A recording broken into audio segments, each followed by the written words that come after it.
ನಮಸ್ಕಾರ ವೀಕ್ಷಕರೇ, ಇದು ವಿಶ್ವಂಬರ ಟಿವಿ ಅಜಾತಶತ್ರು ಅಟಲ್ ವಿಶೇಷ ಕಾರ್ಯಕ್ರಮಕ್ಕೆ ಸ್ವಾಗತ. ನಾನು ಭವ್ಯ ಅಭಿಷೇಕ್.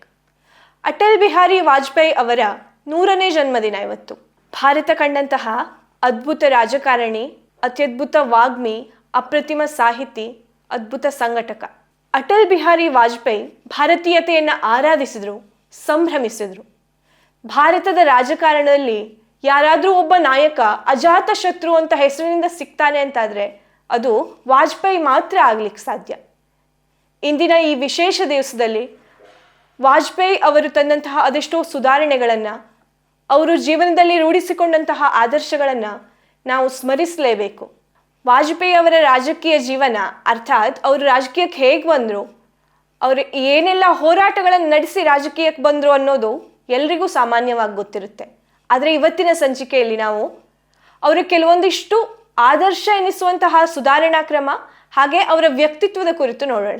ಪ್ರಿಯ ವೀಕ್ಷಕರೇ, ಈ ವಿಡಿಯೋವನ್ನ ನೋಡೋದಕ್ಕೂ ಮೊದಲು ನಮ್ಮ ಚಾನೆಲ್ ಅನ್ನ ಇನ್ನು ಸಬ್ಸ್ಕ್ರೈಬ್ ಮಾಡ್ಕೊಂಡಿಲ್ಲ ಆದ್ರೆ ತಕ್ಷಣವೇ ಸಬ್ಸ್ಕ್ರೈಬ್ ಮಾಡ್ಕೊಳ್ಳಿ. ಹಾಗೆ ವಿಡಿಯೋ ಇಷ್ಟ ಆಗಿದ್ರೆ ಶೇರ್ ಮಾಡಿ.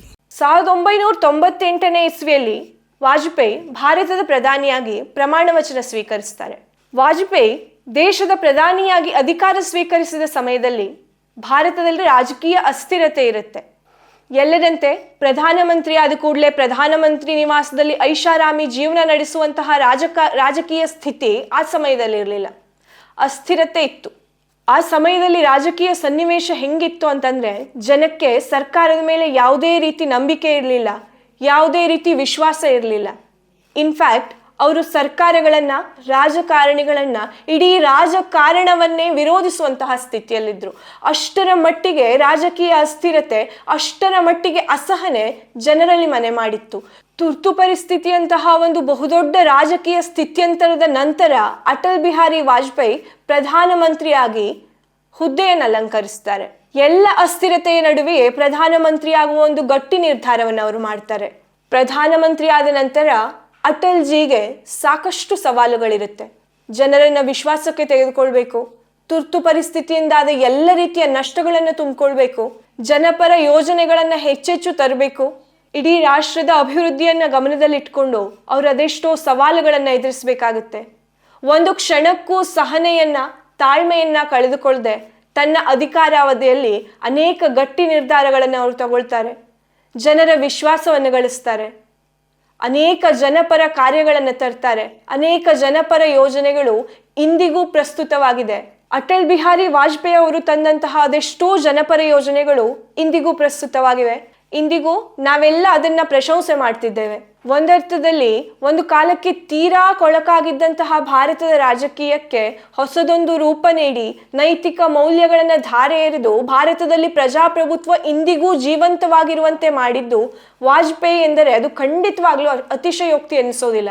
ಮೊದಲನೇದಾಗಿ ವಾಜಪೇಯಿ ಅವರ ದೂರದರ್ಶಿತ್ವದ ಕುರಿತು ನೋಡೋದಾದ್ರೆ, ಆಡಳಿತದ ಸಮಯದಲ್ಲಿ ವಾಜಪೇಯಿ ಅವರು ಹೊಂದಿದಂತಹ ದೂರದರ್ಶಿತ್ವ ನಿಜಕ್ಕೂ ಅನುಕರಣೀಯವಾದದ್ದು. ಈ ಮೊದಲೇ ಹೇಳಿದಂತೆ ಅವರು ತಮ್ಮ ಆಡಳಿತಾವಧಿಯಲ್ಲಿ ತಂದಂತಹ ಅದೆಷ್ಟೋ ಯೋಜನೆಗಳು ಇಂದಿಗೂ ಕೂಡ ಪ್ರಸ್ತುತ ಎನಿಸುತ್ತೆ.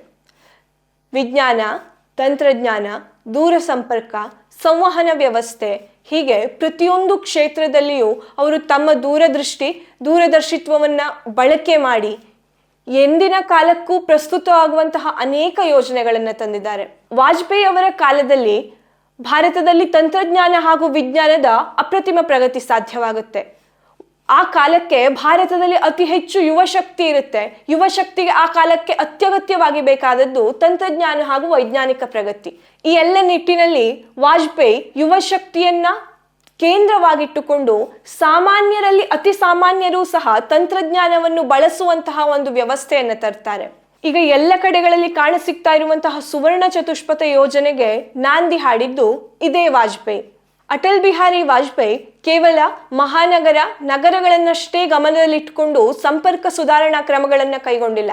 ಬದಲಾಗಿ ಗ್ರಾಮೀಣ ವ್ಯವಸ್ಥೆಯಲ್ಲಿಯೂ ಸಹ ಪ್ರಧಾನಮಂತ್ರಿ ಗ್ರಾಮ ಸಡಕ್ ಯೋಜನೆಯಂತಹ ಹಲವಾರು ಉಪಕ್ರಮಗಳನ್ನು ಅವರು ಕೈಗೊಳ್ತಾರೆ. ಈ ಮೂಲಕ ಪ್ರತಿ ಹಳ್ಳಿಯಲ್ಲಿಯೂ ಸುವ್ಯವಸ್ಥಿತ ರಸ್ತೆಗಳು ನಿರ್ಮಾಣವಾಗುತ್ತೆ. ಗೃಹ ಉದ್ಯಮಗಳಿಗೆ ಸಂಪರ್ಕ ಸುಧಾರಣೆ ವರವಾಗಿ ಪರಿಣಮಿಸುತ್ತೆ. ದೆಹಲಿಯಲ್ಲಿ ಮೆಟ್ರೋ ಸಂಪರ್ಕವನ್ನು ಉತ್ತೇಜಿಸಿದ್ದು ಸಹ ಇದೇ ವಾಜಪೇಯಿ ನೇತೃತ್ವದ ಸರ್ಕಾರ. ಇನ್ನು ಶೈಕ್ಷಣಿಕ ಕ್ಷೇತ್ರದಲ್ಲಿ ನೋಡೋದಾದ್ರೆ ವಾಜಪೇಯಿ ಅವರು ಜಾರಿಗೆ ತಂದಂತಹ ಸರ್ವ ಶಿಕ್ಷಾ ಅಭಿಯಾನ ಇಂದಿಗೂ ಪ್ರಸ್ತುತವಾಗಿವೆ. ಸಮಾಜದ ಅತಿ ಕೆಳವರ್ಗದ ವಿದ್ಯಾರ್ಥಿಗಳು ಸಹ, ಅತ್ಯಂತ ಬಡ ವಿದ್ಯಾರ್ಥಿಗಳು ಸಹ ಉತ್ತಮ ಶಿಕ್ಷಣವನ್ನು ಪಡೆಯಲು ಈ ಒಂದು ಯೋಜನೆ ಸಹಕಾರಿಯಾಗಿದೆ. ವಾಜಪೇಯಿ ಅಧಿಕಾರಕ್ಕೆ ಬರುವಂತಹ ಸಂದರ್ಭದಲ್ಲಿ ಭಾರತದ ಆರ್ಥಿಕ ವ್ಯವಸ್ಥೆ ಸ್ವಜನ ಪಕ್ಷಪಾತ ರಾಜಕೀಯದ ಪರಿಣಾಮವಾಗಿ ಕಳಾಹೀನವಾಗಿತ್ತು. ಆರ್ಥಿಕ ನೀತಿಗೊಂದು ಹೊಸ ರೂಪ ನೀಡಿ ಇಂದಿಗೂ ಆರ್ಥಿಕ ನೀತಿ ವಾಜಪೇಯಿ ರೂಪಿಸಿದ ದಿಕ್ಕಿನಲ್ಲಿಯೇ ಸಾಗ್ತಾ ಇದೆ. ಇನ್ನು ಅಟಲ್ಜಿ ನಾಯಕತ್ವಕ್ಕೆ ಒಂದು ಉತ್ತಮ ಉದಾಹರಣೆ ಅಂದ್ರೆ ಪೋಖ್ರಾನ್ ಪರೀಕ್ಷೆ. ಮೊದಲ ಬಾರಿ ಪೋಖ್ರಾನ್ ಪರೀಕ್ಷೆ ಮಾಡಿದಾಗ ಇಡೀ ಜಗತ್ತು ಅಟಲ್ಜಿ ಅವರ ಈ ಒಂದು ನಿರ್ಧಾರವನ್ನ ವಿರೋಧಿಸುತ್ತೆ. ಆದ್ರೆ ಇದು ಯಾವುದಕ್ಕೂ ಬಗ್ಗದ ಅಟಲ್ಜಿ ಮರುಬಾರಿ ಪೋಖ್ರಾನ್ ಪರೀಕ್ಷೆಯನ್ನು ನಡೆಸೇ ಸಿದ್ಧರಾಗ್ತಾರೆ. ಈ ಮೂಲಕ ಭಾರತ ಯಾವುದೇ ಬೆದರಿಕೆಗೂ ಜಗ್ಗಲ್ಲ, ಭಾರತ ತನ್ನದೇ ಆದ ಸಮರ್ಥ ವೈಜ್ಞಾನಿಕ ಶಕ್ತಿಯನ್ನು ಹೊಂದಿದೆ ಎಂದು ಜಗತ್ತಿಗೆ ತೋರಿಸ್ತಾರೆ. ಇದು ಅವರ ಗಟ್ಟಿ ನಿರ್ಧಾರ, ಸಮರ್ಥ ಆಡಳಿತಕ್ಕೆ ಹಿಡಿದ ಕೈಗನ್ನಡಿ. ಇನ್ನು ನಿಯಮ ಪಾಲನೆಯ ವಿಷಯಕ್ಕೆ ಬಂದ್ರೆ ಅಟಲ್ಜಿ ಶಿಸ್ತಿನ ಸಿಪಾಯಿ ಅಂತಿದ್ರು. 1999 ಚುನಾವಣಾ ಸಂದರ್ಭದಲ್ಲಿ ಕೊಳಕು ರಾಜಕೀಯದ ಪರಿಣಾಮವಾಗಿ ಅಟಲ್ಜಿ ಕೇವಲ 1 ಮತದಿಂದ ಸೋಲ್ತಾರೆ. ಇದು ಅವರಿಗೂ ಗೊತ್ತಿತ್ತು, ರಾಜಕೀಯ ಷಡ್ಯಂತ್ರದ ಪ್ರತಿಫಲವಾಗಿ ತನ್ನ ಸರ್ಕಾರ ಸೋತಿದ್ದು, ತಾನು ಬಹುಮತ ಪಡೆದೇ ಇರೋದು ಅಂತ. ಆ ಕ್ಷಣದಲ್ಲಿಯೂ ಕೂಡ ಅವರು ಕಿಂಚಿತ್ತೂ ತಾಳ್ಮೆಯನ್ನಾಗ್ಲಿ ಸಹನೆಯನ್ನಾಗ್ಲಿ ಕಳೆದುಕೊಳ್ಳೋದಿಲ್ಲ. ಯಾಕೆಂದ್ರೆ ಇದನ್ನ ವಿರೋಧಿಸಿ ಮಾತನಾಡುವುದು ಸಂವಿಧಾನಕ್ಕೆ ವಿರೋಧವಾದದ್ದು, ನಿಯಮ ಪಾಲನೆಯನ್ನು ಮುರಿದಂತಾಗುತ್ತದೆ ಎಂದು.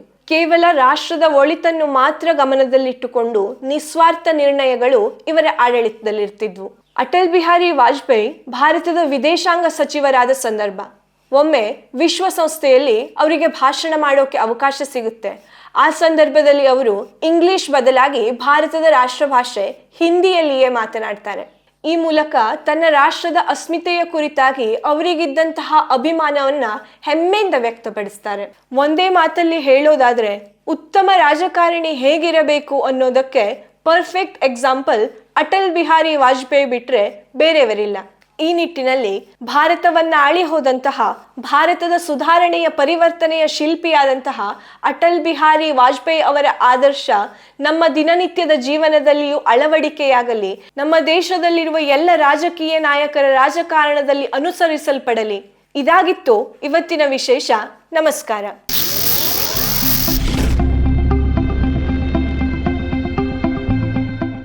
ವೀಕ್ಷಕ ಮಹಾಪ್ರಭುಗಳೇ, ನಮ್ಮ ಚಾನಲ್ ಅನ್ನು ಸಬ್ಸ್ಕ್ರೈಬ್ ಮಾಡಿ, ಶೇರ್ ಮಾಡಿ, ಪ್ರೋತ್ಸಾಹಿಸಿ.